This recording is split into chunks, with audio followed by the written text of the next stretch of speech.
Hey, good morning, ladies and gentlemen, and Red Wing fans. So, hey, I'm so surprised I did not do the review on these rare 8139 Nigel Cabourn. Hope I pronounced his name right. Cabourn.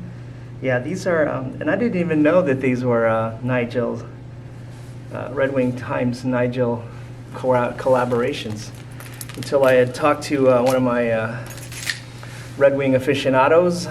He mentioned that they were actually Nigel Cabourns. I didn't know that. 8139s, it's a sage.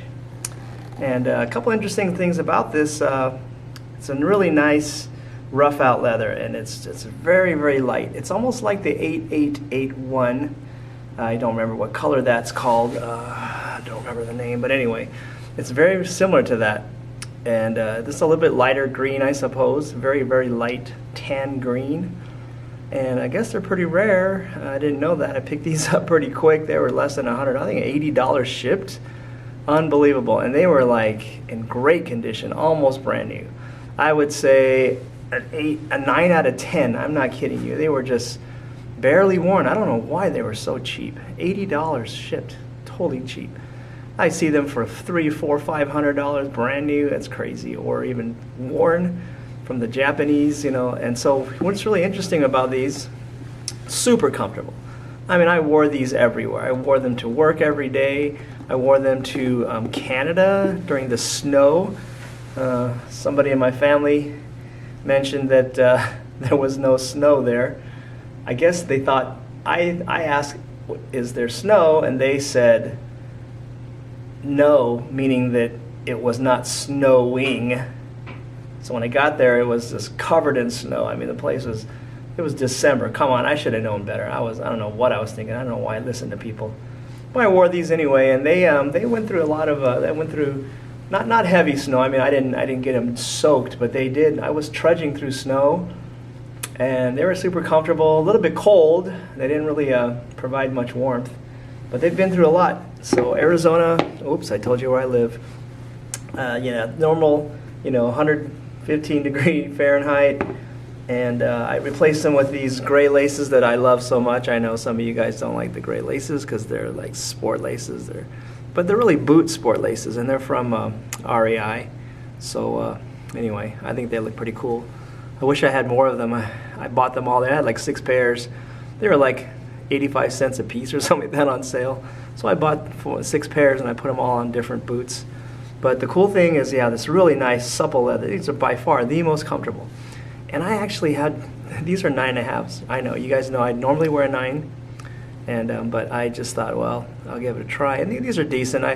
Little, just a hair, probably too big, but it's, they fit nice.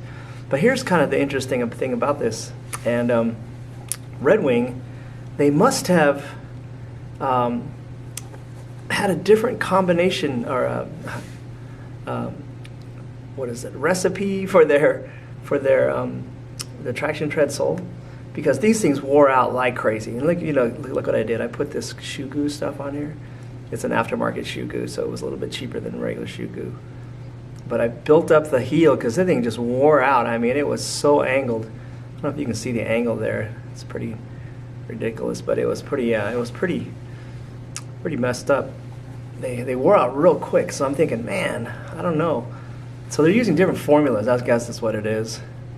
And I even look at the forefoot too. The forefoot is totally, like, it wore out so fast. I mean, it looks like it put a lot of mileage on. I didn't put a ton of mileage on these, and not an inordinate amount, but it's quite a bit. So I put some shoe goo on the part that was wearing out was the inside here. So I put a little strip on there just to kind of slow things down. I know eventually, and then look at those traction treads in the middle. They're gone, and basically they're almost smooth. But I wore them so much because they were so comfortable. They was my go-to shoes for the longest time. I don't forgot. Back in 2015, I think it was. I'm trying to think of the place that I was working at the time. But yeah, and so these the patina is pretty awesome. I don't ever do anything to these. I never cleaned them. I don't know if I've ever brushed them down. I don't think I have. Yeah, I don't think I've ever brushed them even. I just totally leave them as is. I don't mess with it. I don't have time. I got too many boots to wear, too many chores to do, and just, I don't try to clean them up too much. But But the weird thing, and some of you guys don't like this, but they have a slightly, I mean, these probably were made from two different cuts of leather. You know, I'm thinking like two different hides. Because I know when they dye hides, you know, each hide's going to take on a different, slightly different shade. And so they're, if you look at them real close, you probably can't tell on this. But one of them is lighter than the other. Can you see which one's lighter than the other? Maybe it does show, I'm not sure. But yeah, just a tad, but who cares? From a distance, nobody noticed. And I don't care anyway. But just pointing it out that sometimes there's some variations in the leather, of course. But yeah, it's not perfect. But anyway, so yeah. I love these things. These are so comfortable. Yeah, 8139 Nigel Cabourns, and they're very similar to the 8881. I can't remember the color for those. It's not sage. These are sage. The other ones are there's some other shade of green. I forgot what they called it, but avocado. I don't know. But anyway, so that's the bell. 6 minutes, and yeah. So 8139 Nigel Cabourns. Pretty cool. Okay, shut that off.